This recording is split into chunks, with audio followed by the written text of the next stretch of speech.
Media మిత్రులకు నమస్కారం. ఎంత పెద్ద యాత్ర అయినా ఒక్క అడుగుతో ప్రారంభమవుతుందని ఈ రోజుల్లో అని ఆ రోజు ఎందుకు పెట్టారో పేరు, కానీ ఈ రోజుల్లో ఇంకా స్టిల్ అది అట్లాగే ఉంది. ఈ రోజుకి కూడా అదే కంటెంట్ నడుస్తుంది, ట్రెండ్ కూడా అట్లాగే ఉంది. ఒక స్ట్రాంగ్ పర్సన్, ఒక విజనరీ ఉన్న, ఒక కంటెంట్ ఉన్న డైరెక్టర్ ఎదిగితే తన వెంట ఎంతమంది ఎదగవచ్చు అనడానికి మేమందరం ఉదాహరణ కావచ్చు.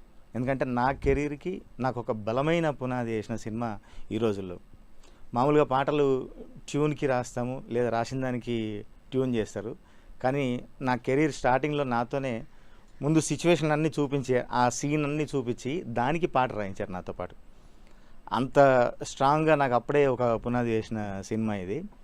మీరు చూస్తే గుడ్ ఫ్రెండ్స్ గ్రూప్ అని, అప్పటి నుంచి ఇన్ని సంవత్సరాలుగా ఇంత మంచి ఫ్రెండ్స్ అందరూ ఒక్కటిగా ఉండి తను నడుచుకుంటూ తన వెంట వేలు పట్టుకొని మాలాంటి టెక్నీషియన్స్ని ఎంతోమందిని నడిపించిన మారుతి గారికి మరొకసారి ప్రత్యేకంగా ధన్యవాదాలు తెలియజేసుకుంటూ, శ్రేయసీ అన్నకి, ఎస్కే అన్నకి అందరికీ ప్రత్యేక ధన్యవాదాలు తెలియజేసుకుంటూ, ఈరోజు 12 సంవత్సరాలు అయిందంటే ఈ పుష్కర కాలం ఇంకా నడుస్తుంది. ఆ రోజుల్లో అప్పట్లో ఆ పాటలో నేను రాశా, పొద్దున్నే పరిచయం, మధ్యాహ్నం మ్యాటని, సాయంత్రం సయ్యాట, రాత్రికి బై టాట అని. ట్రెండ్ ఇంకా అట్లాగే ఉంది, ఏం మారలేదు. అంటే 12 సంవత్సరాల కిందట జరిగే ఈ సిచ్యువేషన్ని తను కలలు కని తను విజన్ చేసి తన కెమెరా కన్నుతో తన పెన్నుతో ఆలోచించి ఇప్పటికీ స్టిల్ ఇంకా లైవ్ ఉందంటే అప్పటికి ఎంత అడ్వాన్స్ మారుతి గారు అర్థం చేసుకోవచ్చు. అందుకని ఇంకా స్ట్రాంగ్గా ఒక డైరెక్టర్గా నిలబడి మంచి సినిమాలు అందిస్తూ ఎంతోమంది టెక్నీషియన్స్కి, నటులకి, నటీనటులకి అందరికీ ఒక లైఫ్ ఇస్తున్నందుకు మరొకసారి ప్రత్యేకంగా ధన్యవాదాలు తెలియజేసుకుంటూ థ్యాంక్ యూ